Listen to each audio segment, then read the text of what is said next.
से स्टार्ट हो गया सेंटेंस बात नहीं करिए. That is group of words having some meaning is called sentence. Group of words having some meaning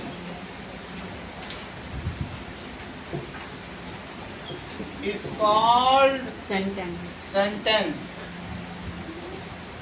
जैसे मैं कहूँ कि Ram going school two is, तो इसका कोई मीनिंग तो नहीं निकल रहा है, तो ये एक सेंटेंस नहीं माना जाएगा. However if these are arranged properly then they will make a sentence. Ram is going to school, तो क्या हो जाएगा? It is having some meaningful. So Ram is going to school. अब ये सेंटेंस हो गया. हिंदी में इसको वाक्य कहते हैं. Sentences are of 5 types. तो पहला टाइप्स इसका क्या है? Assertive. Assertive sentence. Assertive sentence it is statement based और डिक्लेरेटिव. डिक्लेरेटिव का मतलब किसी चीज को बताना. So these express simple statement.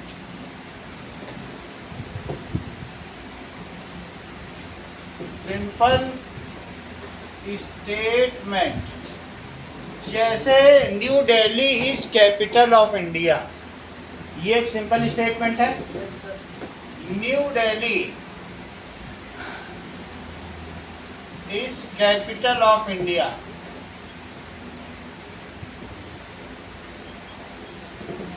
अब ये जरा देखो दिव्यांशु, 2 and 2 makes 5.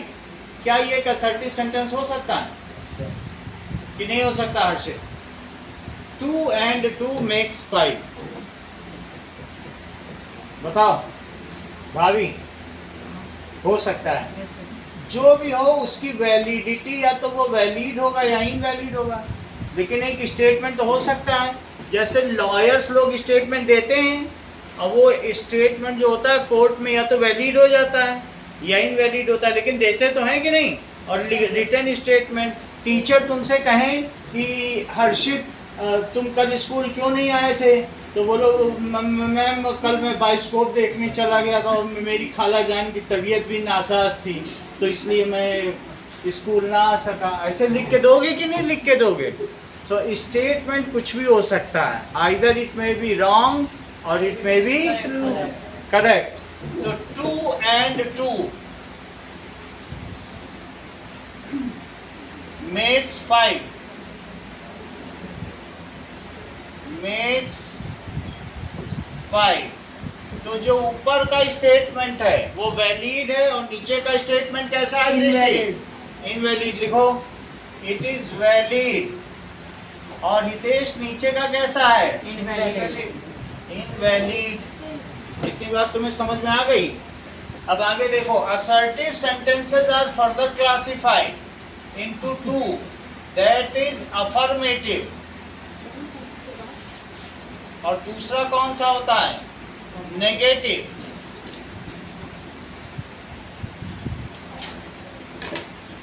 इसमें क्या होता है? स्वीकारात्मक.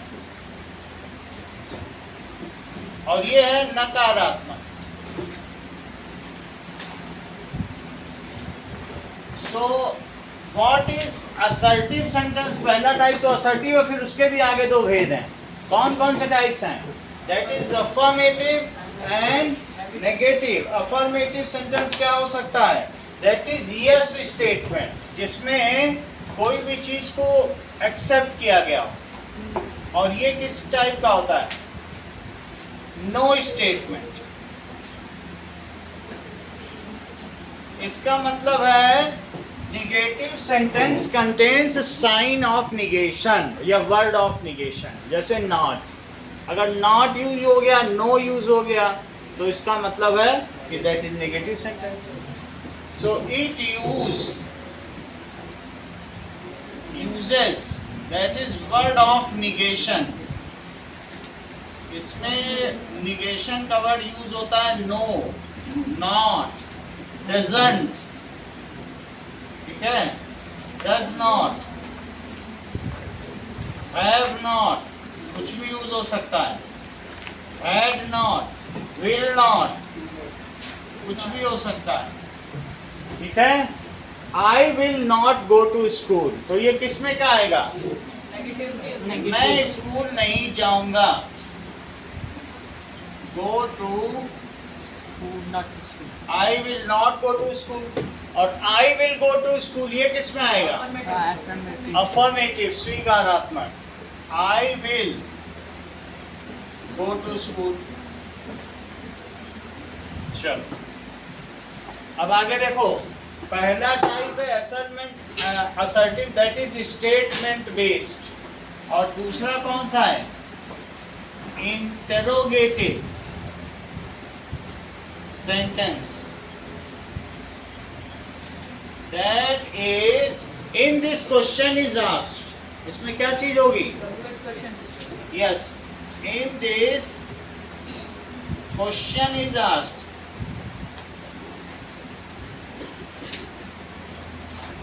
ठीक है। अब क्वेश्चन दो तरीके से स्टार्ट हो सकता है, या तो क्वेश्चन स्टार्ट हो सकता है WH से और या हेल्पिंग वर्ब से। सो क्वेश्चन में स्टार्ट, क्वेश्चन में स्टार्ट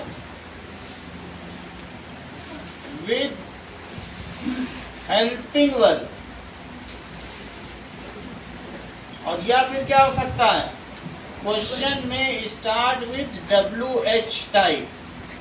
WH का मतलब समझो, what, where, why, who, whom,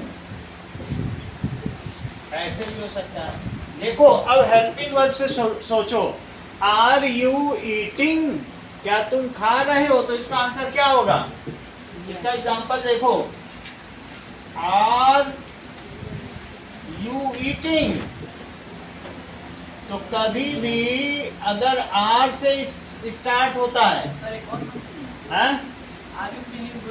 are you feeling good, तो इसका आंसर क्या हो सकता है?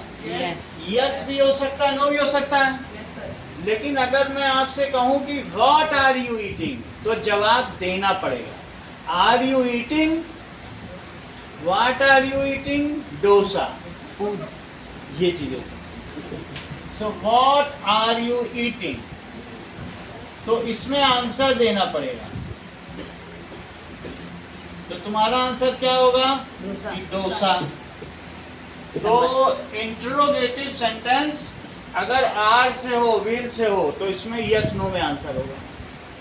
यस भी हो सकता है और नो भी हो सकता है। चलो, तो हमारे दो सेंटेंस हो गए, एक असर्टिव हो गया, और स्वरित दूसरा कौन सा टाइप है? करेक्ट। जैसा स्वरित ने कहा, मैं अभी आया हूं लेकिन मैं पहले से ही जानता हूं, देख के इसने बता दिया इंट्रोगेटिव। ये टैलेंट होता है, ऐसे डॉक्टर नहीं बनते हैं, इसकी तरह तपस्या करनी पड़ती है। कह रहा मैं अभी भी आया हूं लेकिन मुझे पांचों मालूम है, आप मुझसे पूछ लो।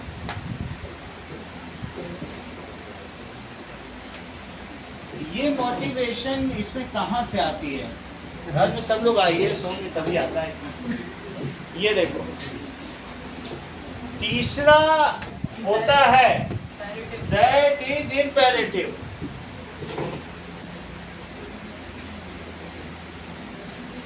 इम्पेरेटिव सेंटेंस, इम्पेरेटिव सेंटेंस क्या होता है? Yes, it contains suggestion, command, prohibition, request and order. It contains, क्या क्या चीजें होंगी इसमें बोलो? Command, Request, suggestion, request, advice, order, advice, prohibition.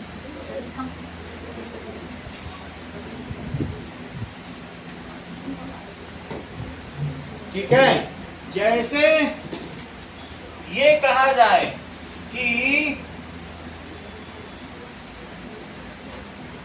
Commander बोल सकता है कि ये move to left and shoot enemy. ये कौन बोल सकता है? कमांडर। तो ये एक तरीके का कमांड हो गया, move to left and shoot enemy. Sir अगर ये कही जाए बात, please bring me a glass of water, तो ये कौन कह सकता है? टीचर प्यून से कह सकती है। सर हाँ बोलो। सर एडवाइस के बाद क्या है? एडवाइस के बाद है मना करना, prohibition. Please bring me a glass of water. Request. तो ये एक तरीके की रिक्वेस्ट हो जाएगी, ठीक है। Get out of my room, ये प्रिंसिपल किसको बोल सकता है? स्टूडेंट। एक स्टूडेंट को बोल सकता है कि get out of my room. ये भी एक तरीके का ऑर्डर है। कमांड सिर्फ मिलिट्री में दी जाती है, तो ये ऑर्डर हो गया, ठीक है। You are forbade to pluck flower.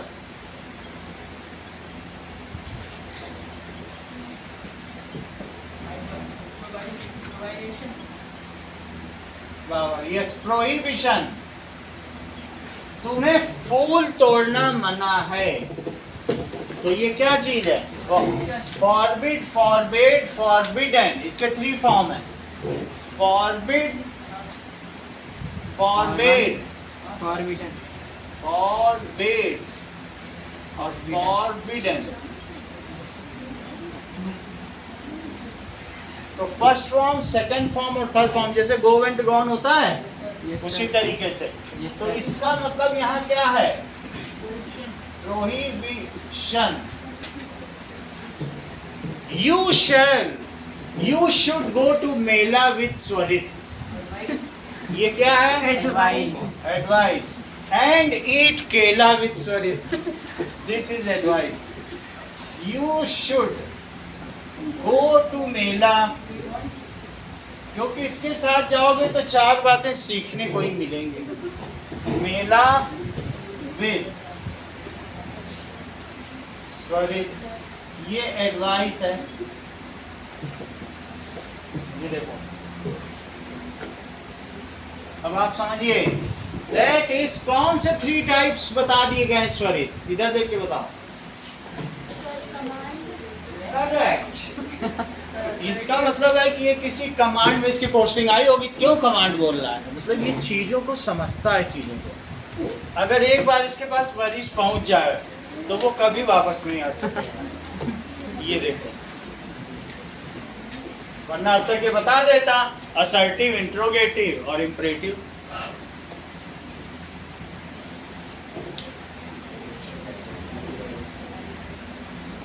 अगला देखो, नाउ चौथी चीज देखिए, दैट इज इम्परेटिव। आपने देख लिया एक्सक्लेमेटरी। तो एक्सक्लेमेटरी का क्या मतलब है? Yes, sentence. तो पहला वाक्य था, लिख लो साधारण वाक्य, और दूसरा कौन सा बताया? प्रश्नवाचक। इसका क्या मतलब है? प्रश्न। हिंदी में भी यही होता है, ठीक है। और imperative sentence, that is imperative sentence में रिक्वेस्ट है, कमांड होती है। और चौथा होता है विस्मयादिबोधक, इसमें विस्मय होता है।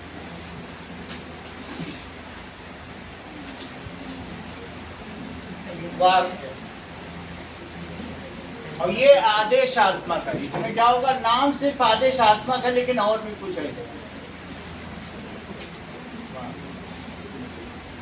इसमें एक्सक्लेमेशन होता है, it contains exclamation. Wow, what a beautiful Shivans is. Oh, sorry. Wow, what a beautiful Taj is.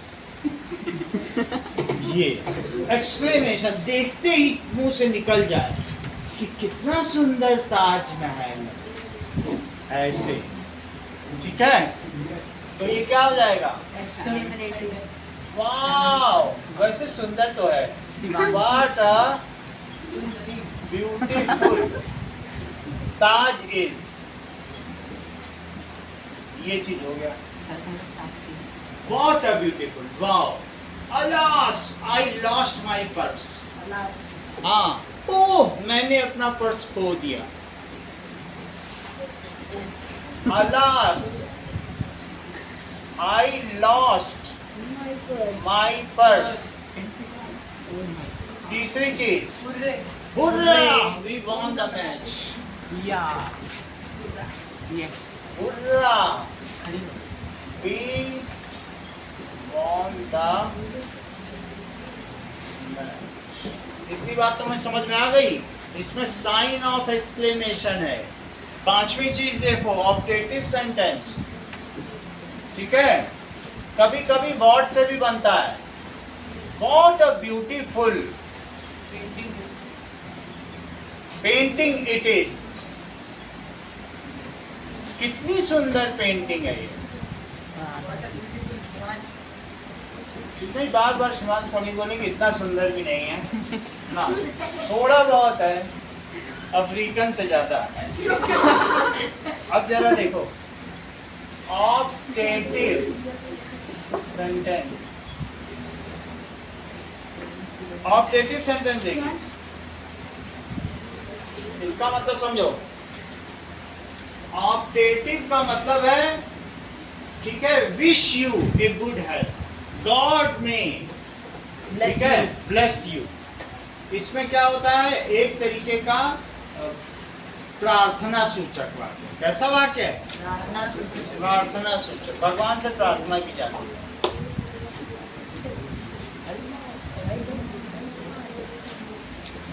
God may bless you.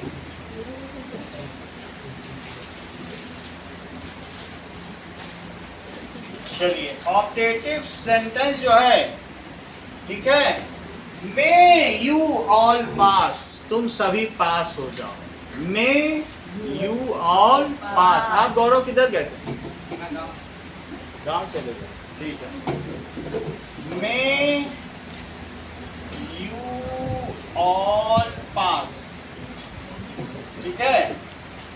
Live long the president, भगवान हमारे प्रेसिडेंट को लंबी उम्र दे।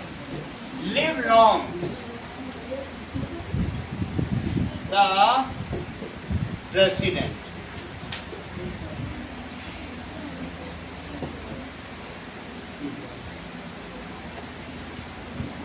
इस तरीके से कुछ भी हो सकता है, जैसे गेट वेल सून, भगवान करे तुम जल्दी ठीक हो जाओ। यही तो कहा जाता है। So we have seen 5 types of sentences. Swarit, what are 5 types of sentences? ऐसे तो तुम नहीं आई हो।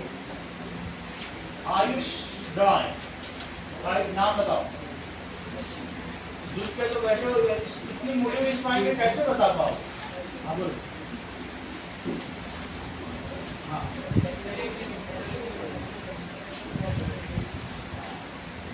उसके पापा को बोला था ये उतना बता नहीं पाता क्योंकि बहुत गरीब है, इसलिए बता नहीं पाता। गरीबी की वजह से नहीं बता रहे।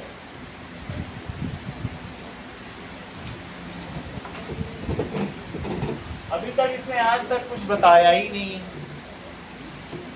फिर से मैं इससे पूछूंगा। ये लगता था स्वरित के साथ मेला घूमने चला गया। चलो, यहाँ तक की बात तुम्हें समझ में आ गई? आगे देखो। नाउ पार्ट्स ऑफ स्पीच, सिर्फ उतारने से बेटा कुछ नहीं है, उसको रिप्रेजेंट करो। समझ में आई बात की नहीं? जब आपसे पूछा जाए तो उसका आउटपुट भी तो मिलना चाहिए।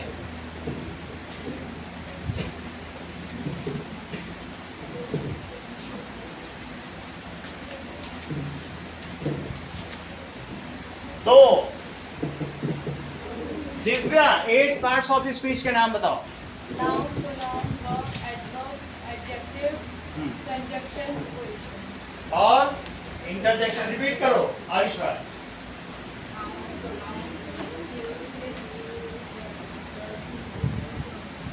फिर से रिपीट करो। Noun, pronoun, verb, adverb, adjective, conjunction, preposition, preposition. Repeat करो आज। Noun, pronoun, adjective, verb,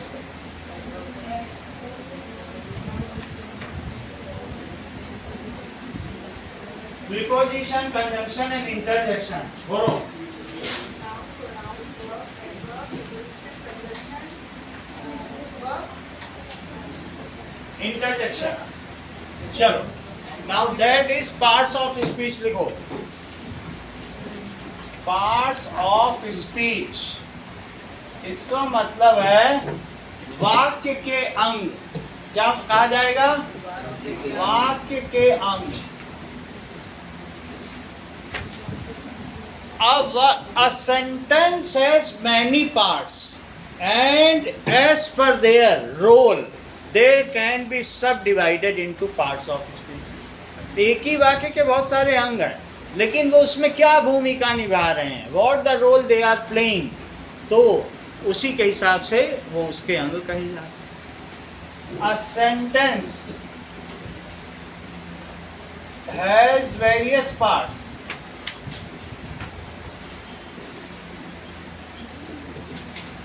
as per their role। उनका क्या रोल है? These are divided Shivansh into 8 parts. बहुत अच्छा, divided into 8 parts। 8 parts का नाम बताओ Shivansh. Noun, pronoun, verb, adverb, adjective, conjunction, interjection, preposition. सही है। अब कभी भी पानी पीते समय परंपरा का नाम मत लेना, ठीक है? चल, पहला नाउन, दूसरा प्रोनाउन, तीसरा adjective,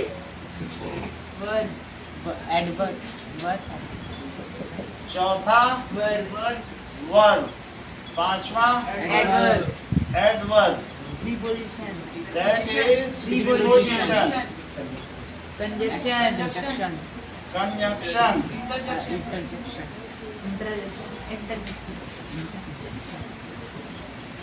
and interjection. Noun is a naming word। Noun का क्या मतलब है? किसी भी चीज का, ये सभी को मालूम है कि नाउन एक नेमिंग वर्ड है। तो नाउन कई तरीके से, इसके भी अलग अलग पार्ट्स हो सकते हैं। अगर किसी स्पीशीज का नाम है या देश का नाम है तो उसको कॉमन नाउन कहेंगे। चेक करो, कॉमन नाउन। कॉमन नाउन ये ग्रुप का नेम होता है, जैसे कंट्री, रिवर, ये it is name of group, या it is a name of species, जैसे ह्यूमन। और ह्यूमन में मैं बोलूं तो शौर्य, ये प्रॉपर हो जाएगा। तो it is name of group.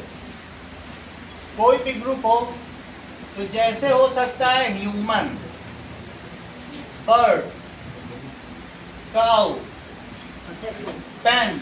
और पेन में भी अगर मैं नाम लूं तो रिनॉल्ड्स, पार्कर। पूरी बात समझ में आ गई? ऐसा हो जाएगा। Cow, pen, even country, river, mountain. यहाँ तक की बात तो तुमको समझ में आ गई। किसी भी कॉमन नाउन में ये सब चीजें आ जाएंगी। अब हम इसी चीज को देखें। Now name of, proper noun क्या होता है?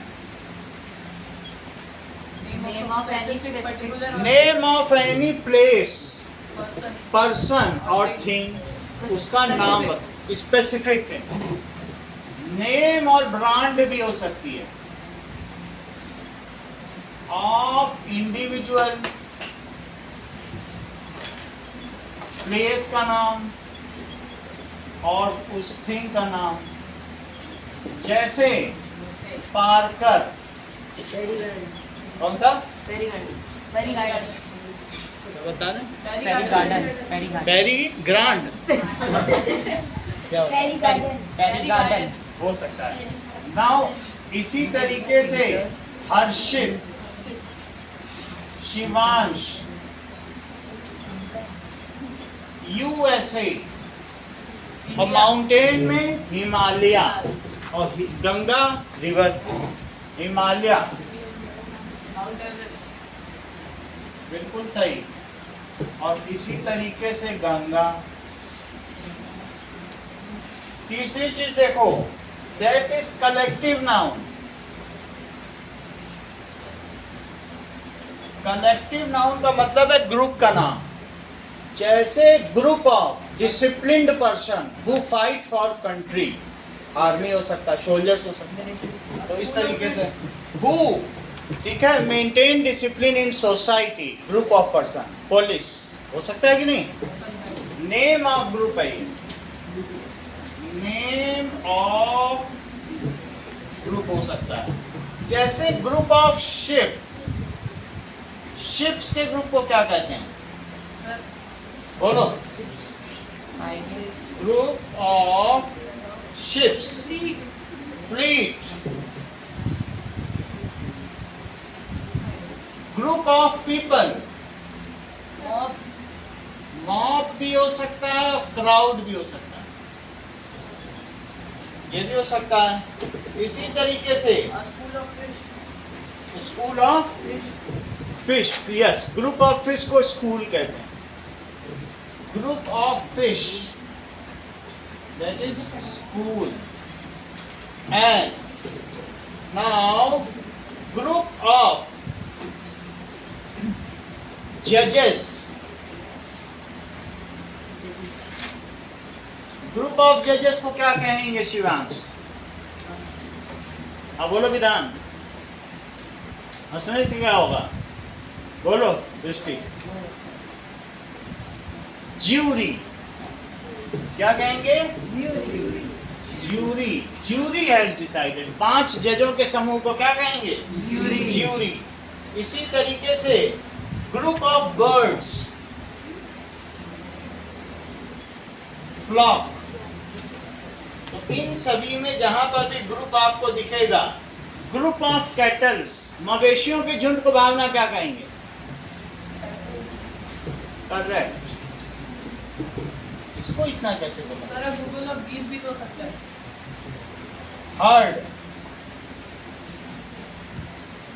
मवेशियों के झुंड को क्या कहेंगे? हर्ड। अलग अलग है।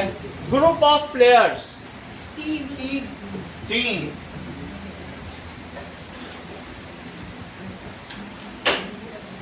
तो टीम हो गई। इस तरीके से ये हमारा कौन सा नाउन हो गया? Collective noun, collective noun. अगला नाउन देखो, abstract noun, yes. Next is material noun and abstract noun. तो material noun भी हो सकता है, उसे देखें।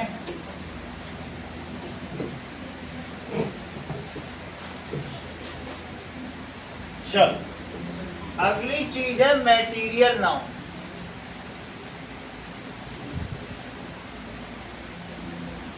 नेम ऑफ मटेरियल, किसी चीज का मटेरियल का नेम हो सकता है, जैसे would, gold, this chair is made of would, तो वुड हो गया।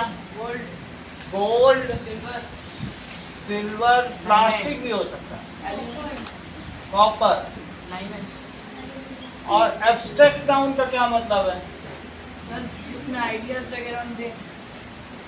यस, एब्स्ट्रैक्ट नाउन समझिए, that is, it shows, that is virtue, condition and state.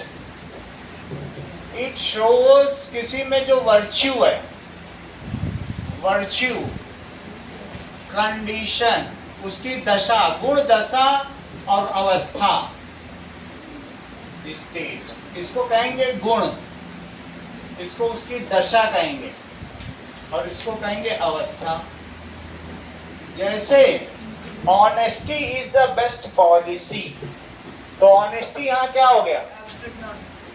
Virtue. Honesty से अगर आप दुकान चलाएंगे तो काइंडनेस, दयालुता, काइंडनेस क्या किसी की वर्च्यू हो सकती है? Yes, sir. इसी तरीके से जैसे दशा, state, Ayush Roy is very rich, he has a grand palace, उसके पास एक महल है और 4 घोड़े हैं, उससे जुता हुआ सोने का रथ। सोचो जरा, यदि होता कि नर नरेश में राजमहल में रहता, सोने का सिंहासन होता, सिर पर मुकुट चमकता, ठीक है, निस्दिन नौबत बसती रहती दरवाजे पर मेरे, और सतरंगी मछलियां तैरती निस्दिन आंगन मेरे। अगर मैं परियों का शहजादा होता तो क्या क्या होता। ये होता स्टेट। देखिए स्टेट कौन कौन सी हो सकती? पॉवर्टी, रिचनेस, पॉवर्टी, रिचनेस, बिल्कुल सही। और क्या चीज हो सकती है? Happiness, Sadness. करेक्ट। जैसे कि सुरित की हैप्पीनेस बताती है कि उसको माल बहुत मिल रहा है डॉक्टरी में। हाँ, तो और भी चीज देखो, दैट इज, अब हम देखेंगे कि स्टेट देखो, चाइल्डहुड, इसका मतलब है ये हो गई, ये स्टेट हटाओ, यानी लिखो कंडीशन, कंडीशन, और लिखो स्टेट। स्टेट में लिखो जैसे बचपन, childhood is the happiest part of the life. बचपन सबसे अच्छा होता है, क्योंकि मम्मी जाते ही अनार का जूस पिला देंगी तुमको, और कब पिलाएंगी, ठीक है। बॉयहुड,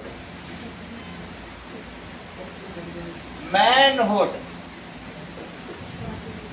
कई तरीके के स्टेट हैं। बस अब जरा देखिए, नाउ अगली चीज है प्रोनाउन। दूसरा क्या है?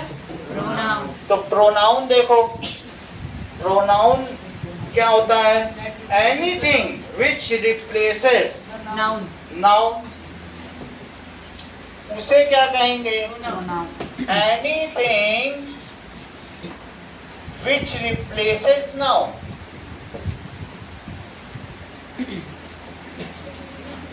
is called pronoun, सर्वनाम, इसको कहते हैं सर्वनाम। प्रोनाउन कौन कौन से हो सकते हैं? जैसे इसके कई पार्ट्स हैं, जैसे प्रोनाउन के पार्ट्स देखो, पर्सनल प्रोनाउन, पर्सनल प्रोनाउन 3 तरीके के हो सकते हैं जो पर्सन को रिप्रेजेंट करें। जैसे मैं कहूं कि राम इज प्लेइंग, और राम की जगह क्या कह दूं? He is playing. He is playing, तो ही यहां क्या हो गया? Trustee. प्रोनाउन हो गया। और ही ना लगाऊं और कह दूं हु इज प्लेइंग, Ram. तो हु क्या हो गया? हु इसमें से क्या हो गया? बताओ। Pronoun. हैं? Pronoun. तो प्रोनाउन हो। हु इज प्लेइंग, क्योंकि वो किसकी जगह लगाया गया? Noun. Noun. राम की जगह तुम ही लगाओ चाहे हु लगाओ, सब प्रोनाउन है। अगर ही लगा देते हो तो पर्सनल प्रोनाउन है, और हु लगा देते हो तो इंट्रोगेटिव प्रोनाउन। और बात समझ में आ गई? तो पहला पर्सनल प्रोनाउन है। पर्सनल प्रोनाउन 3 तरीके का होता है, फर्स्ट पर्सन, सेकंड पर्सन और Third person. Third person. First person में क्या क्या आता है अनन्या? प्रथम पुरुष, मध्यम पुरुष, उत्तम पुरुष। प्रथम पुरुष बताओ। संस्कृत तो पढ़ी हो। Sir I I, my, me, mind mind, सब कुछ फर्स्ट पर्सन। मी आई, माई, मी, माइंड, ये सब किस में आएंगे? Personal first person. और अगर इसी में तुम वी और अस लगा दो तो भी इसी में आए। वी और अस जो इसमें है इंग्लिश ग्रामर। इंग्लिश ग्रामर में फर्स्ट पर्सन खुद को माना जाता है और संस्कृत में प्रथम पुरुष सह तौते सा तेता तत्तेतान। संस्कृत देखा है ना? संस्कृत में प्रथम उसको दिया जाता है जो दूर है।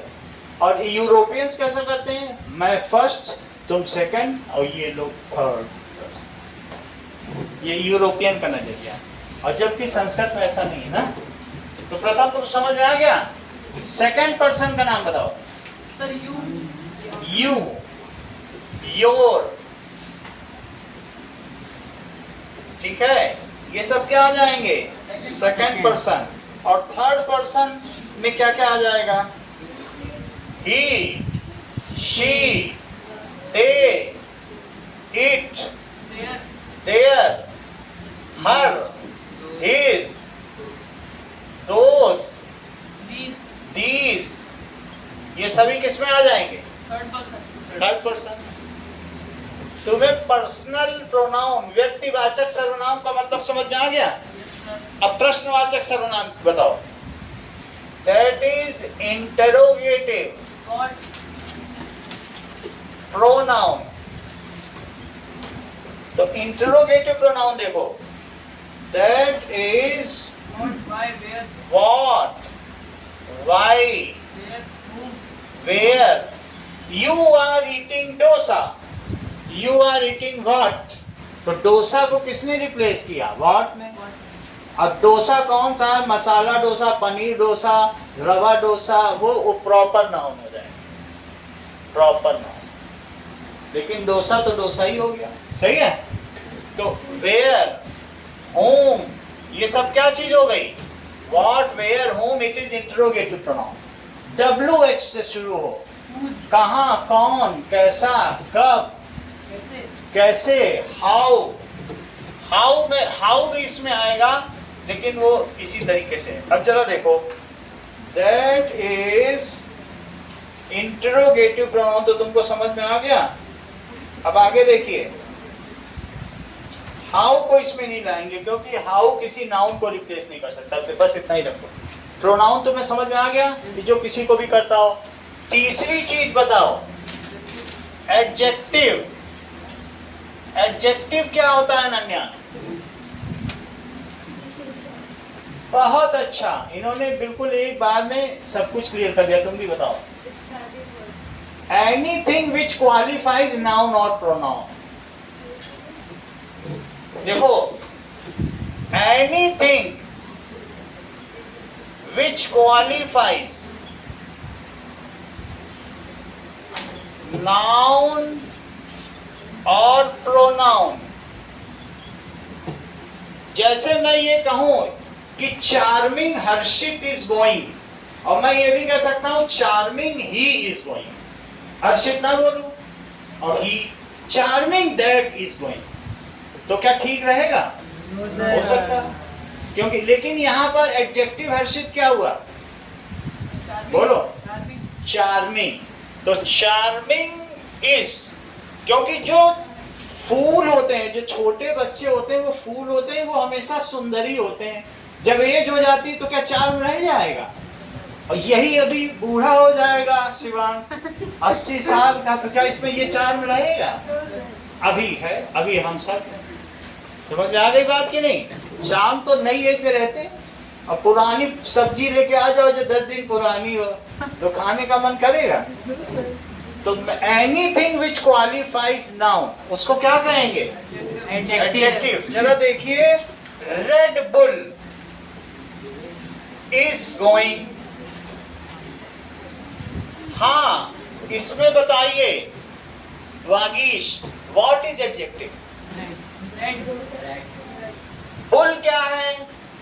नाउन, और नाउन को कौन क्वालिफाई कर रहा है? Adjective. एडजेक्टिव। ऑनेस्ट, जैसे कहूं ऑनेस्ट प्रत्यूष इज, ठीक है, रनिंग शॉप, ये दुकान चला रहा है, तो ये क्या होगा? Honest. तो लिखो honest Mahavir is, Sir, entrepreneur. बस स्कीम चला रहा है इस बार। हाँ, रनिंग, आज तो सीजन है, खूब बिकेगी। रनिंग शॉप, ऑनेस्ट है, महावीर हमेशा ऑनेस्ट रहता है, ये बड़ी बात है कि नहीं? तो ऑनेस्ट, वो एक इंटरप्रेन्योर है वो। Sir, एक वर्कर भी. हाँ, तो तुम्हें समझ में आ गया कि कुछ भी हो सकता है, किसी की ऑनेस्ट ही, ऑनेस्ट शी, ऐसा भी हो सकता है। तो ऑनेस्ट ही और ऑनेस्ट शी। तो जरा हम ये देखें कि एडजेक्टिव क्या होता है। अगर किसी को क्वालिफाई किया जाए तो उसे क्या कहेंगे? एडजेक्टिव। जैसे Radhika is a naughty student, तो Naughty. नॉटी इसमें क्या हो गया? Adjective. एडजेक्टिव। लिखो इस चीज को। इज, जो उसके आगे बैठता है वो उसकी शर्ट के पीछे डिजाइन बना देती है, तो इससे क्या पता चला? Radhika is designer. वो नॉटी, वो वाला नाटी नहीं कि नाटी है, नॉटी। अगला देखिए, that is, Kota is industrial city, तो सिटी क्या हो गया बताओ? स्टूडेंट हो गया नाउन, और ये एडजेक्टिव हो गया। Yes, sir. बोलो, बात समझ में आ गई? और कुछ बात समझिए। The sky is blue, Ayush Roy, इसमें क्या चीज तुमको एडजेक्टिव लग रही है? ब्लू किसको क्वालिफाई कर रहा है? स्काई को। That is, Ayush Roy is intelligent boy, इसमें क्या चीज? Intelligent. इंटेलिजेंट। समझ में आ गई? Yes, देखो sir. इस चीज को, Ayush Roy is Not intelligent. Intelligent boy, intelligent हो गया। एडजेक्टिव तुमको समझ में आ गया कि किसकी किसकी जगह इस्तेमाल होता है? आराध्या बोलो। क्वांटिटी में भी होता है। अगर तुम्हें ये समझ में आ गया है तो बोलो वर्ब क्या होता है? क्वांटिटी में भी होता है। जैसे give me some milk, give me more milk, much, give, I have much money, enough, I have enough money, ठीक है? तो ये सब क्या हो गया? Adjective. Give me, More money. Adjective भी होता है। Give me some milk. बहुत तरीके के होते हैं ना, प्रोनाउन भी 12 तरीके के होते हैं, लेकिन बताए नहीं आपको। ऐसे बताने में तो बहुत हो जाएंगे, जैसे जैसे बड़ी क्लास में जाओगे मैं सब बता दूंगा। अब जैसे इन्होंने बोला एडजेक्टिव 7 तरीके के, 7 तो बताओ, 7 तो थोड़ी बताएंगे। जो तुमको मेन पता करना बस वो समझ लो। Give me some milk, I have enough money. बोलो, बात समझ में आ गई कि नहीं? तुम्हें बस पहचानना आना चाहिए, आई हैव इनफ मनी। अभी आगे की क्लास में जाओगे तो वहां ज्यादा बता देंगे, इनफ मनी। और अब ये पहले जब क्लास हुई थी अनन्या अनन्या को सब मालूम है 12 तरीके के प्रोनाउन, लेकिन अभी थोड़े थोड़े बता के काम चला है। समझ में आ गया? Yes, sir. Give me a little money, तो a little, Little bit. Sir money के साथ So little bit का सकते हैं. A little money, enough money, a little. समझ में आ गया एडजेक्टिव क्या होता है? जो भी क्वालिफाई करे। That is Gandhi ji, the father of nation, died on 31st January 1948। Gandhi ji. कभी कभी नाउन पूरा एक सेंटेंस के ग्रुप के साथ आ जाए तो उस चीज को, अगर गांधी जी के लिए आया है फादर ऑफ नेशन तो उसे एडजेक्टिव नहीं बोलेंगे, एडजेक्टिव क्लॉज। क्या बोलेंगे? जब ग्रुप आ जाए तो सिर्फ एडजेक्टिव नहीं बोलेंगे, क्या बोलेंगे? Adjective clause. समझ में आ गई बात? Gandhi ji, the father of nation, died on 31st January 1948। तो द फादर ऑफ नेशन यहाँ क्या है? बोलो बोलो। Adjective. क्लॉज नहीं बोल रहे, क्लॉज जो ग्रुप ऑफ वर्ड्स हो, जो सेंटेंस का तो पार्ट हो लेकिन उसका अपना कोई मीनिंग ना हो, तो उसको क्या कहेंगे? That is clause. If you pass I will give U A chocolate, तो इफ यू पास भी एक क्लॉज है, आई will give U A chocolate भी क्लॉज है, लेकिन आई will give U A chocolate main clause है। और इफ यू पास एक अधूरा अधूरा लग रहा है ना, Subordinate clause. तो सब चीज जानते हो, सब पहले से पढ़ के बैठे हो, अब क्या करें? ठीक है ना? तो क्लॉज दो तरीके के हो सकते हैं, और इस सेंटेंस को क्या कहेंगे? कैसा सेंटेंस है? कंडीशनल सेंटेंस या कॉम्प्लेक्स सेंटेंस। ठीक है, देखिए, sky is blue and my cow is hungry, ये कैसा सेंटेंस है? बोलो भाभी। Complex. करेक्ट, उसने बताया, भाभी ने सबसे पहले। कंपाउंड, दोनों इंडिपेंडेंटली दो मेन क्लॉज है। इसका मतलब ये भी बहुत अच्छे घर की पढ़ी लिखी लड़की है, इसको इतना कैसे मालूम कि कंपाउंड सेंटेंस क्या होता है? तो जिसमें दो मेन क्लॉज हो, sky is blue, my cow is hungry, दोनों पूरे हैं। तो जहां दो वर्ब हो तो वो कंपाउंड सेंटेंस है, उसमें दो मेन क्लॉज होती है। If you pass I will give U A chocolate, तो इसमें सबऑर्डिनेट क्लॉज क्या हुई अनन्या? You will. और आई will give U A chocolate From. Main clause. और अगर इन दोनों को मिला दिया जाए तो सेंटेंस तीन तरीके के हैं: simple sentence, complex sentence and compound sentence. अब चूंकि इन्होंने जिक्र कर दिया तो मैं किनारे लिख दे रहा हूँ, जिससे तुमसे पूछा जाए तो तुम बता दो, तो चलो, और फिर इसी में बात हो जाएगी आगे। फिर अब हम वर्ब पे आते हैं। ठीक है, चलो। नाउ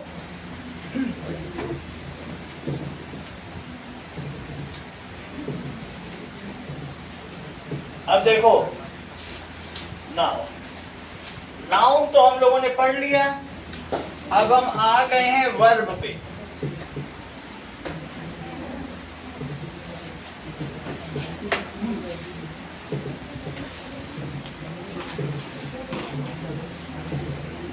नाउ सेंटेंस कितने तरीके के हुए? बात नहीं करो। Five. बहुत अच्छा। Simple sentence, Three simple types. Sentence में एक वर्ब होता है, जैसे आई एम ईटिंग डोसा, तो ये एक है, I M Eating dosa. Eating dosa. इसमें बहुत सारे लोग हो सकते हैं। आई, हर्षित एंड अंकन आर ईटिंग डोसा, यानी रूल कौन सा लगेगा? That is 231। कौन सा रूल लगेगा? 231. सेकंड पर्सन सबसे पहले, फिर थर्ड पर्सन और फिर first person. Second person you, third person he and I. और जब तीन लोग हो गए तो इनका क्या होगा? इसको कहते हैं सब्जेक्ट वर्ब कॉन्कॉर्ड। तो तीन, अब ये प्लूरल हो गया, तो क्या लिखोगी बताओ? Those. जैसे यू का मतलब अनन्या, अब ही का मतलब आयुष, शिवांश, ये शिवांश बोल दो। You, he and I, sentence पूरा करो Shivansh. And I, Eating dosa. eating ये सबसे पहले बोला, आर बोला, R. कितनी बड़ी बात है। जबकि और कोई होता तो ईटिंग डोसा बोल देता। ये अंकन को इतना सारा कैसे आता है? ईटिंग डोसा, क्या इसने स्कूल बंकन दिया है? ना, इतनी बात हो गई। तो 231 का रूल लगा, सेकंड पर्सन, फिर थर्ड पर्सन और फिर फर्स्ट पर्सन। इसी तरह से लिखा जाएगा अगर सेंटेंस करेक्ट करने के बाद। सिंपल सेंटेंस समझ में आया? सिंपल सेंटेंस में सिंगल वर्ब होता है, ईटिंग आ गया बस। बहुत सारे लोग हो सकते हैं लेकिन वन वर्ब। अच्छा, अब बोलो कॉम्प्लेक्स सेंटेंस में क्या होता है? Complex sentence Sir, 2 words. Two verb होंगे। If you pass I will give you, Chocolate. If you pass I will give you, chocolate. तो इफ यू पास, ये एक कंडीशन है। तो इफ यू पास, गौरव ये क्या चीज है बताओ? कंडीशन। ये बता देगा, गौरव बता देगी, अभी आया ना गांव से। हाँ गौरव, इसने सबसे पहले बताया। नहीं तो और कौन, और कोई और लोग होते कंडीशन बोलते, इसने बोला सबऑर्डिनेट क्लॉज। देखो कैसे छा गया ये यूट्यूब पे। और इफ यू पास, इसका मतलब क्या है? Group of words is called clause. यानी अगर किसी सेंटेंस का पार्ट है और लेकिन उसका पूरा मीनिंग नहीं निकल रहा है, तो किसी भी सेंटेंस के हिस्से को क्लॉज कहते हैं। क्या कहते हैं? वाक्यांश। तो ये कौन सा है बोलो भाभी? Subordinate clause. Net clause. Clause का क्या मतलब है? सब गुरु वाक्यांश। ये देखो। अच्छा, ये कौन सी क्लास है? Main clause. I will give you chocolate, इसका पूरा अर्थ है मेन क्लॉज। सही है। अगला देखो, तीसरे टाइप के सेंटेंस क्या होता है? सर जिनमें 3 Compound. Compound. Compound sentence. Compound sentence देखो, sky is blue and my cow is hungry. दो अलग अलग है, दोनों ही मेन है। समझ में आ गई बात? Yes sir. Sky is blue and cow is my ball is red. कुछ भी हो सकता है। तो यहाँ पर दो अलग अलग मेन क्लॉज हो गए और इसमें कंजंक्शन का प्रयोग हुआ है। कौन सा कंजंक्शन का प्रयोग हुआ है? बोलो विधान। And is the conjunction. ये योजक चिन्ह है, योजक वाक्य। तो इसने दोनों को जोड़ दिया, ये मेन क्लॉज है और ये भी मेन क्लॉज है। अब चेक करो, हम लोग आ गए हैं कि एडजेक्टिव पे चल रहे थे। एडजेक्टिव का एक उदाहरण देखो, Mahatma Gandhi the father of nation died on. अब तुम लोगों को बताना है Mahatma Gandhi the father of nation, nation died on 31 January 1948। 31 January 1948। 1948। Shivansh, Mahatma क्या है?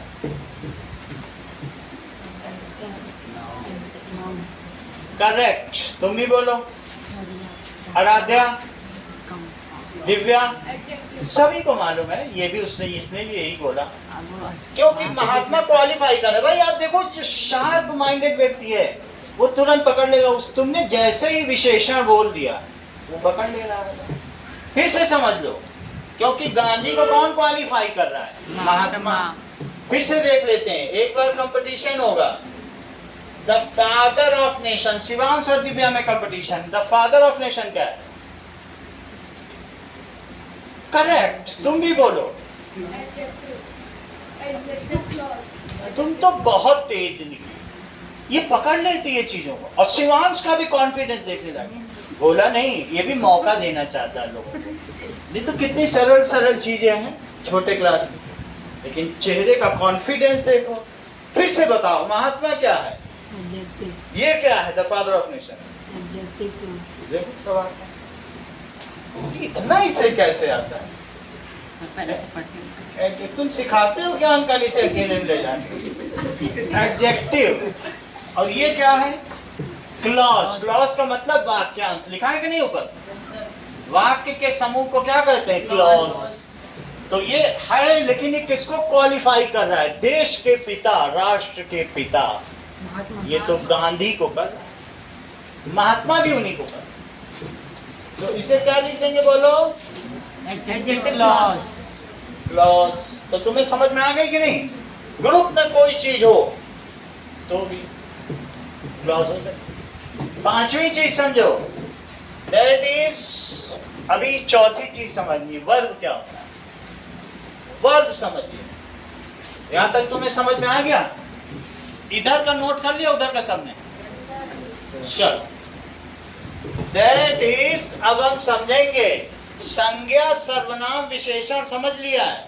अब हम समझेंगे क्रिया क्या होती है। प्रियांशु बहुत अच्छा जा रहे हो, ऐसे कैसे जा रहे हो? नाउ चलो, दैट इज संज्ञा,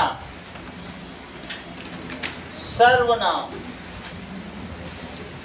दैट इज विशेषण, जो किसी चीज की विशेषता बताए उसे क्या कहेंगे? विशेषण। क्रिया। अब जरा ये देखो, वर्ब देखो, वर्ब क्या होता है? दो शब्द किसी काम में करने वाले का बोध कराना। Yes, that is,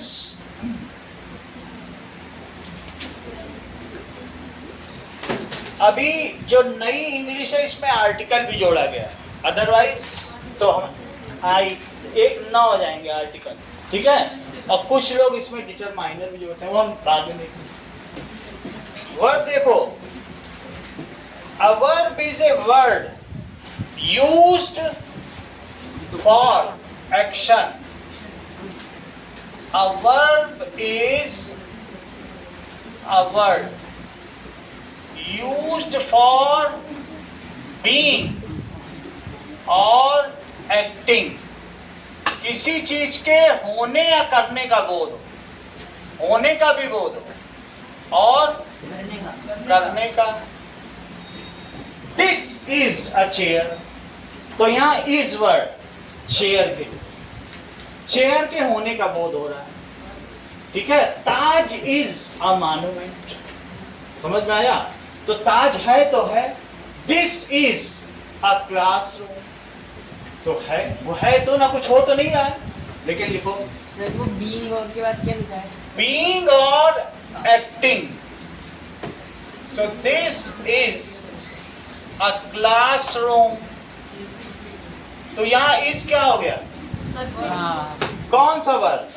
helping verb. Helping verb. यहां कुछ एक्शन नहीं है, तो इसलिए इसे हेल्पिंग वर्ब है। I am reading here,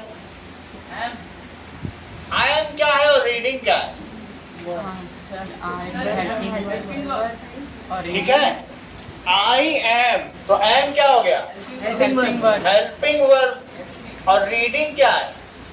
main verb. Main verb, तो मेन वर्ब हो गया। बोलो, बात समझ में आ गई? वर्ब दो तरीके के होते हैं। वर्ब कितने तरीके के होंगे? Two types. Two types. एक वर्ब होगा ऑक्सिलरी वर्ब, और दूसरा कौन सा होगा? Main verb. बहुत अच्छा, मेन वर्ब। ऑक्सिलरी वर्ब में दो चीज होंगी, और पिछली क्लास में बताया था, बोलो। बहुत अच्छा, तुम तो हर चीज याद करके बैठे हो। मेन वर्ब के भी दो बताओ। सकर्मक क्रिया और अकर्मक क्रिया, that is transitive verb and intransitive verb. Transitive verb और दूसरा कौन सा है? इंट्रांजिटिव। अब सब में तुम लोग बताओ कि कैसे क्या होगा। इंट्रांजिटिव, ये देखो, जब मैं ये कहूं कि आई एम रीडिंग, ठीक है, I am giving a book to Ananya, तो मैं किताब को अनन्या को दे रहा हूं। तो यहां पर जब भी क्या हो, ऑब्जेक्ट के साथ अगर ये कनेक्टेड है, ठीक है, तो क्या दे रहा हूं और किसको दे रहा हूं, अगर दो का उत्तर मिले तो जान जाना ये सकर्मक क्रिया। I am giving what?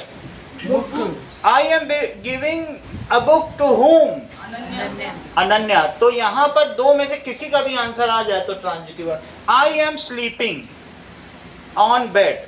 I am sleeping what हो सकता है क्या? बेड लिखा है, लेकिन व्हाट से आंसर निकलेगा क्या? आई एम स्लीपिंग होम निकलेगा आंसर क्या?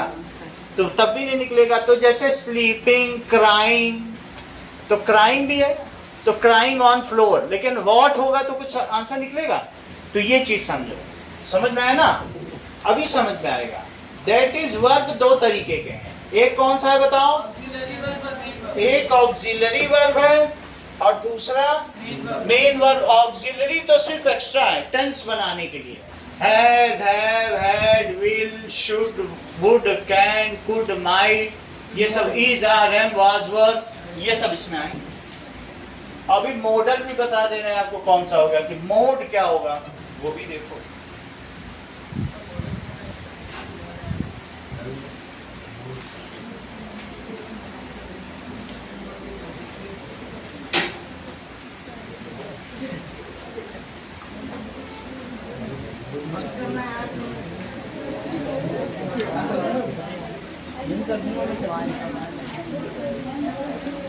Hello guys, this is our Subhadon. यार क्या बोल रहे हो भाई? आपका नहीं बोलता कि सब कुछ साइलेंट होता है।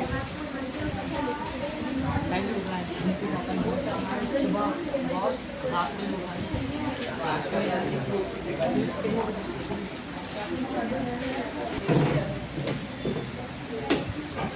यहां तक की बात हो गई। तो दो चीज देखो, ट्रांजिटिव वर्ब को लिखो सकर्मक क्रिया, और ये कौन सी है? अकर्मक। बहुत अच्छा, कितना कैसे जानते हो? ठीक है। It gives answer of what and whom. ये किसका आंसर देता है? What and whom? It gives answer of What and what whom? And home. किसी का भी दे सके। जैसे I am eating breakfast. Dosa. Burger. Burger नहीं हो सकता, बर्गर कहाँ ला रहे बीच में? I am eating dosa. तो बताओ इसमें व्हाट का आंसर आ पा रहा है कि नहीं? Yes sir. Yes sir. मैं क्या खा रहा हूँ, Dosa. तो ये व्हाट का आंसर है। इसलिए ईटिंग क्या हो गया? सर फ्री हो गया ना? ईटिंग क्या हो गया? Kriya. कौन सी क्रिया हुई? Main. सकर्मक। मेन वर्ब तो है, बट मेन में भी कौन सा? Transitive Sir. बिकॉज ये इसका ऑब्जेक्ट हो गया, और ये इसका क्या होगा बोलो? ईटिंग का ट्रांजिटिव वर्ब। देखो, I am giving a pen to Ananya. I am transitive verb है। A pen to Ananya. Ananya. अब कुछ चीजें देखो, गिविंग यहाँ क्या हो गया, और ये पेन किसका आंसर निकाल रहा? व्हाट का। और अनन्या किसका है? खून का। तो जिसमें व्हाट का आंसर निकले, देख लो, ये सब्जेक्ट है। जो काम करता है वो क्या कहलाता है? Subject. वो है कर्ता। कर्ता जानते हो? कर्ता कारक। कर्ता ने कर्म को क्रिया से संप्रदान के लिए अपादान से संबंध खाती के अधिकार। कर्ता ने कर्म को, राम ने रावण को, मार दिया। कर्ता ने कर्म को करण से, बाण से, संप्रदान के लिए, सीता के लिए, अपादान के लिए। अब ठीक है, और लंका में मारा, तो अधिकरण में पैपर। ऐसा होता है कि नहीं होता है? तो किसने मारा? कर्ता ने, राम। राम करता, ये सब्जेक्ट है। तो फिर ऑब्जेक्ट कौन सा हुआ? ये देखो, दिव्यांश ये सब्जेक्ट है, नोट कर रहे हो? दिव्यांश ऑब्जेक्ट कौन सा हुआ? और अनन्या भी। तो जिससे व्हाट का आंसर आए, मैंने पेन दिया, तो ये पेन डायरेक्ट ऑब्जेक्ट है। बताया करो, पिछले क्लास में पढ़ाया गया है।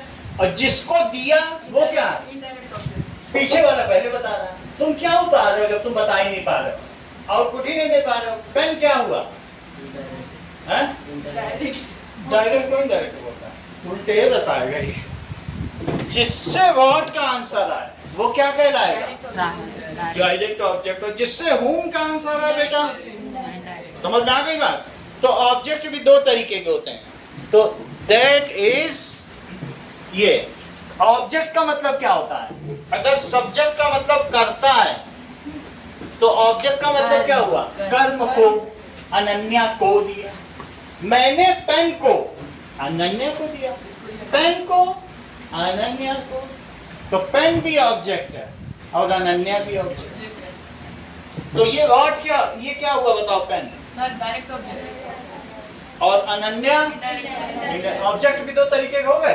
देखो, व्हाट है डायरेक्ट ऑब्जेक्ट और होम क्या हो गया? Direct object. ध्यान दीजिए, हेल्पिंग वर्ब कौन कौन से होते हैं? विच मेक टेंसेस, जिससे क्या बनता हो? Tenses. Which make, which helps in making tenses. कितने तरीके के टेंस होते हैं? 3 बहुत अच्छा। सबसे पहले शॉर्ट इन्हें बताया कि 12 तरीके को, और सब लोग देखो 3 बता रहे थे कि नहीं बता रहे? इसने बताया कि that is present indefinite, present continuous, present perfect continuous, past indefinite, past continuous, past perfect and past perfect continuous. वो सब हम लोग आज देख रहे हैं। जैसा इसने शॉर्ट में बताया, इसको तो पहले से मालूम है ही है। चलो, इतना तुम्हें समझ में आ गया? जैसे इज आरएम आएगा, डू डज आएगा, नोट करो। हैज हैव आएगा, वॉज वर आएगा, हैज बीन हैव बीन आएगा। सही है?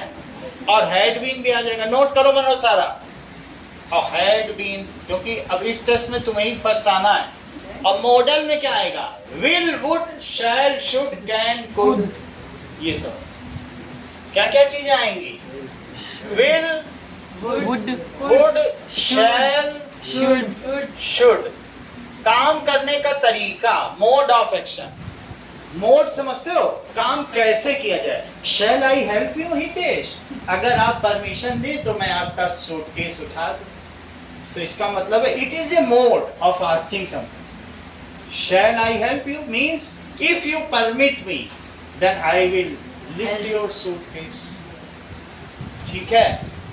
कैन, कुड, ये सब मॉडल है। मॉडल को मैं अलग से पढ़ाऊंगा, तुम्हारे सब्जेक्ट टॉपिक पे है मॉडल्स। तो मॉडल, हाँ, सर मॉडल नेगेटिव में भी हो सकता है। किसमें? नेगेटिव में नेगेटिव में भी हो सकता है, जैसे फॉरबिड, ऐसे कुछ हो सकता है। कुड नॉट हो सकता है। कैन, कुड, हाँ वो तो हो सकता है। कैन है तो कुड नॉट। समझ में आ गई बात आपको? करता समझ में आ गया कि नहीं?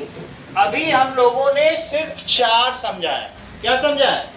वर्ब तक समझ लिया है कि नहीं? Yes. आगे देखो। तो ये बताओ, दैट इज क्रिया विशेषण क्या होता है? दिव्या, एक एग्जांपल दो। रनिंग फास्ट, बोलो। रनिंग फास्ट, बहुत अच्छा। Please running fast. देखो ये कितना अच्छा इसने बता दिया। Anything which modifies verb. कितनी बड़ी बात है। देखो एडवर्ब देखो, जो जैसे Divya is walking slowly slowly, कैसे चल रही है? स्लोली। ठीक है?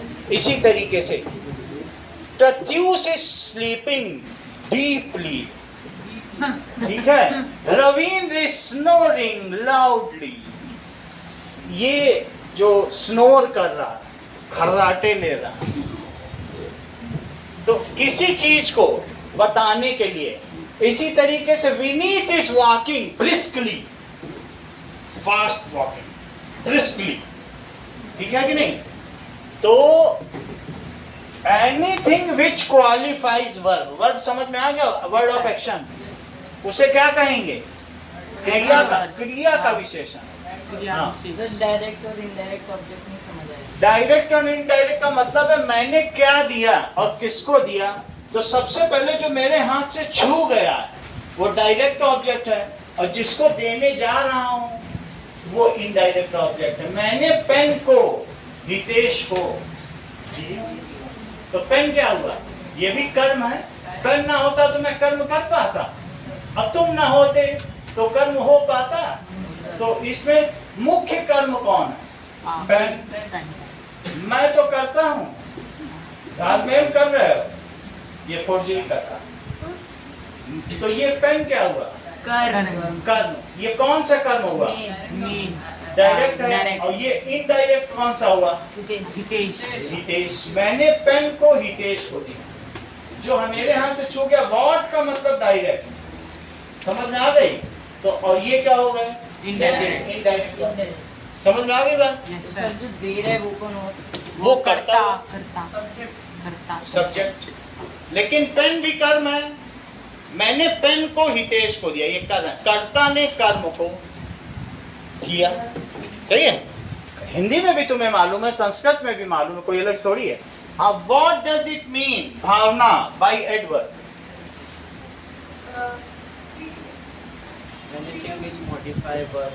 बोलो जैसे ये बोल रहा है, इतना देर लगा रही हो। हाँ बोलो, फिर से बोलो। हाँ हाँ बोलो, करो ना। क्या हुआ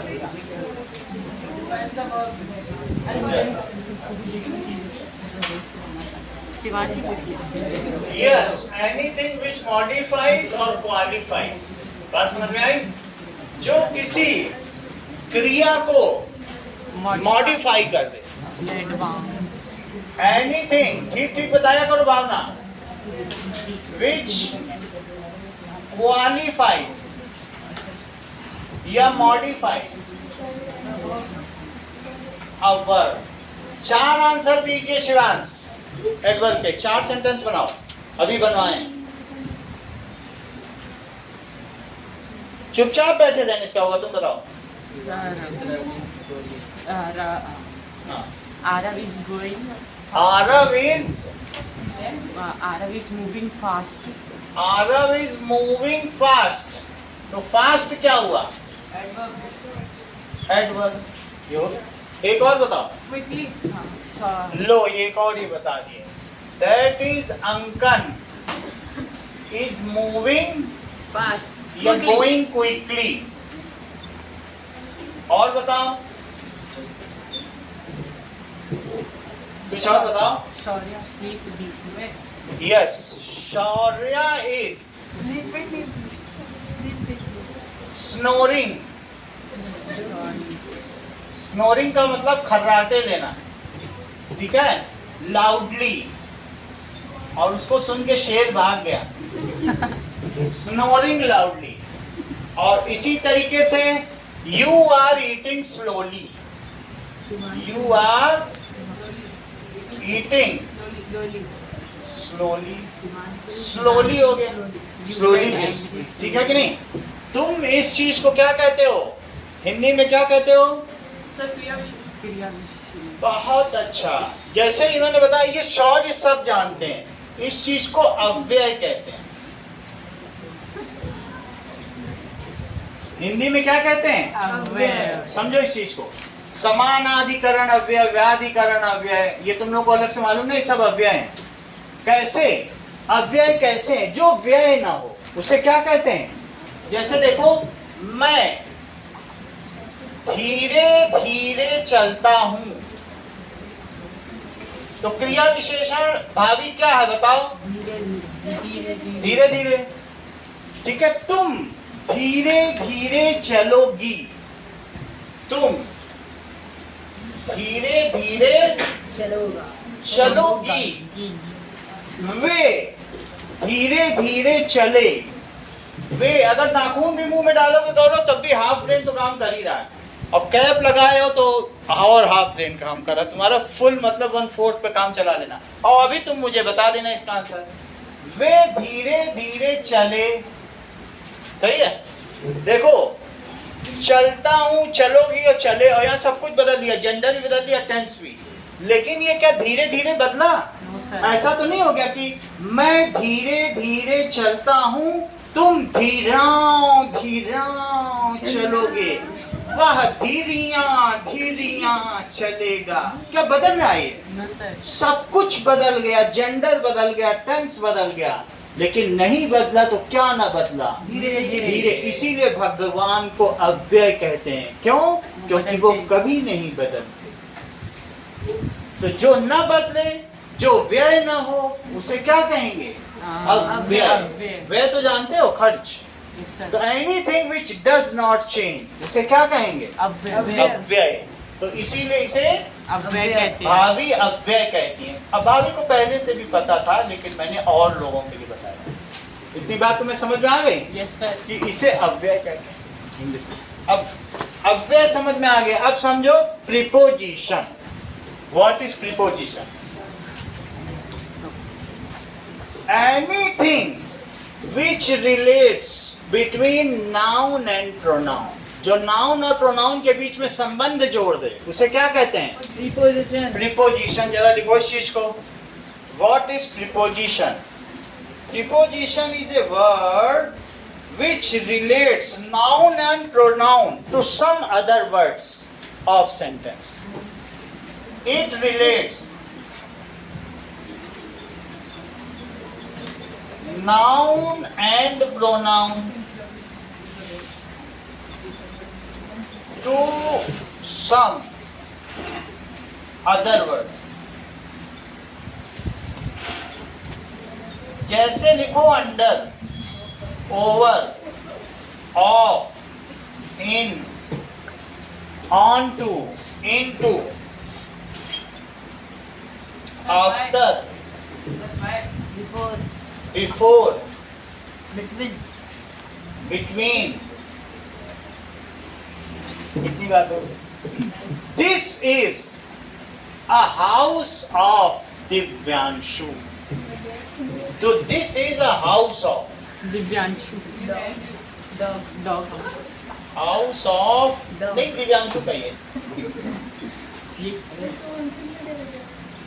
तो ये जो ऑफ है, ये किसके किसके बीच संबंध जोड़ रहा है? Noun and दैट इज एक नाउन का दूसरे नाउन के साथ, कॉमन नाउन का प्रॉपर नाउन के संबंध जोड़ रहा है कि नहीं? Yes, sir. तो anything which is used in relation, cat is under the table, तो कैट का टेबल से संबंध जोड़ रहा है। Cat is Under the table.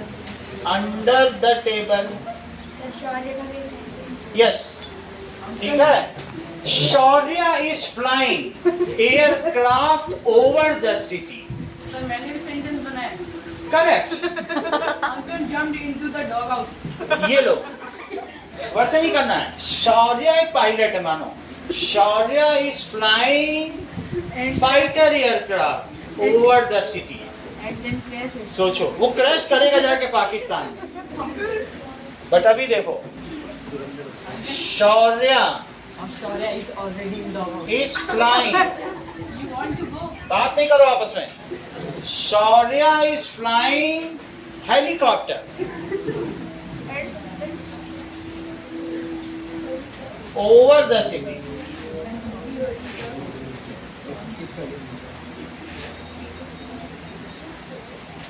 ठीक है।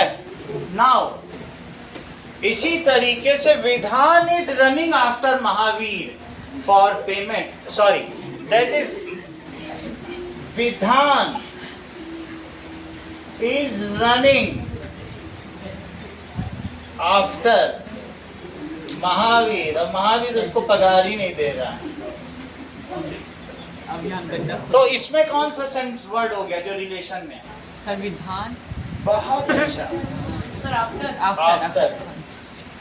समझ में आ गया? तो कहीं पर भी कोई चीज हो जाएगा, the thief is in the city, over the city. चोर कहाँ पे है बोलो? The thief is in Jodhpur. Example. Uncle. ये बात समझ में आ गई तुमको? Yes, sir. अगला समझो, कंजंक्शन जो जोड़ने के लिए इस्तेमाल होता है। वो देख लो, प्रीपोजिशन तो तुमको समझ में आ गया। कंजंक्शन क्या है? It is joining two words, two sentences और टू फ्रेजेस और टू क्लॉजेस। कुछ भी जो जोड़ दे उसे क्या कहेंगे? कंजंक्शन। जरा ध्यान दीजिए। Now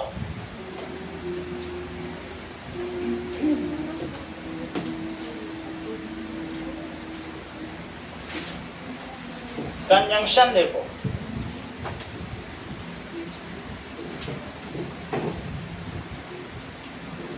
now it is used to join words, clauses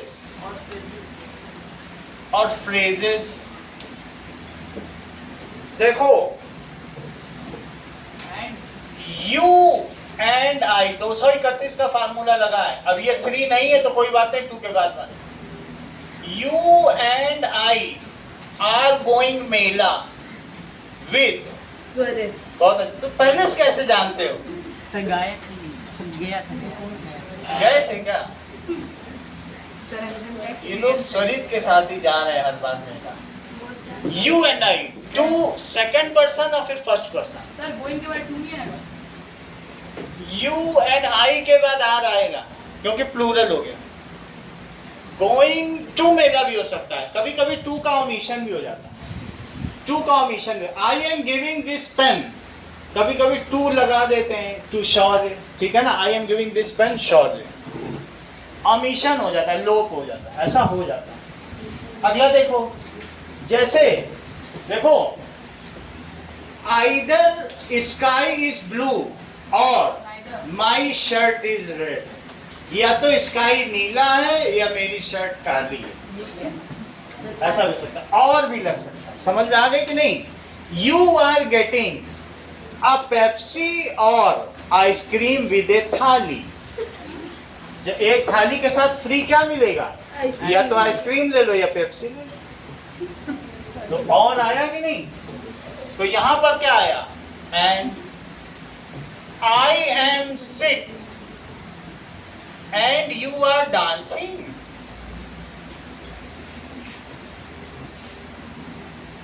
ये तो एंड 2 सेंटेंस बन गए, ठीक है। ये चीज हो गया। स्काई इज ब्लू और या तो स्काई ब्लू है और horse is black. Horse is black, horse या तो घोड़ा काला या स्काई ब्लू है, सही है।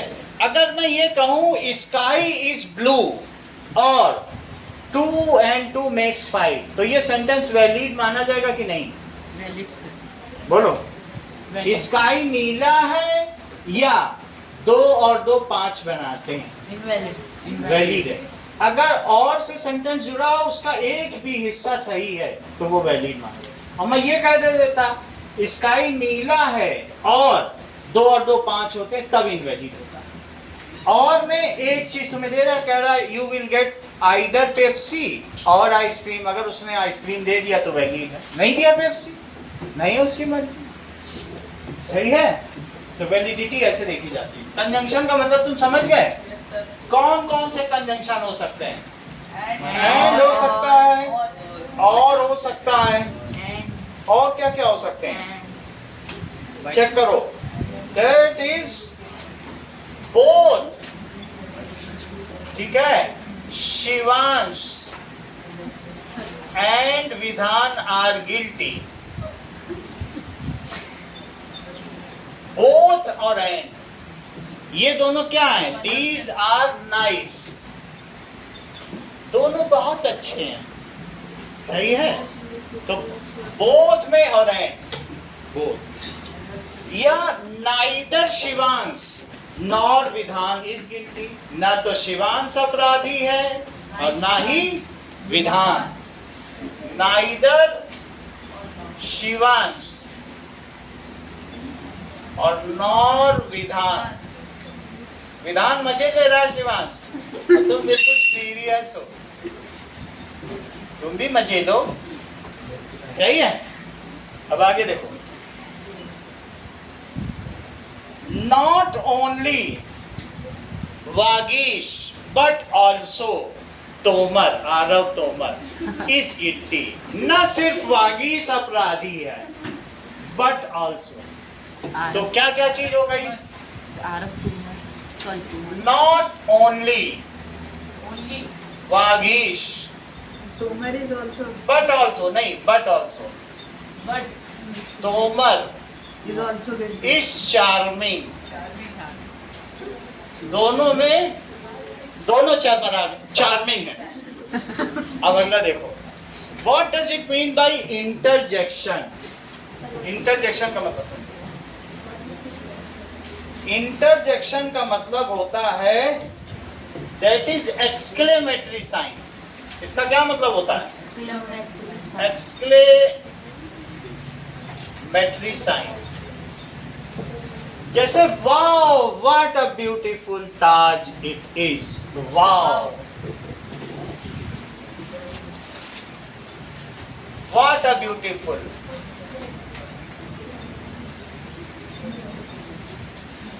ताज it is, hurrah Sir, right. we Won the match. won the match, alas Yuppie, Yuppie, Yuppie भी कहा जाता है। What a tasty noodle, I lost My pencil. my pen, yippee, what a tasty noodle। चलो अब तुमको क्या लिखना है वो मैं बता दे रहा हूँ। यहाँ तक तो आज की पढ़ाई हो गई, अब कुछ चीजें आपके लिए, that is write one sentence for each, that is simple sentence,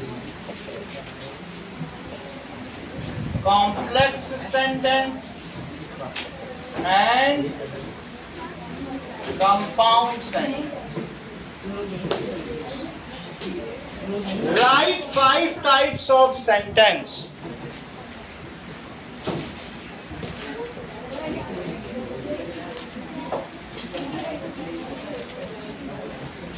पांच तरीके के सेंटेंस लिखें, ठीक है, and give 2 example for each.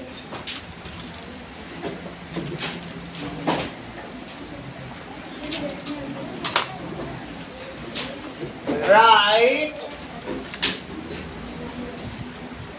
flow chart of work।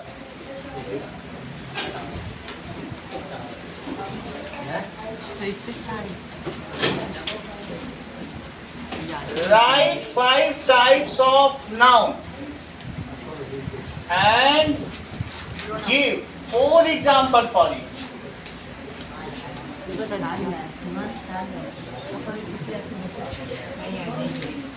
बस इतना ही काम।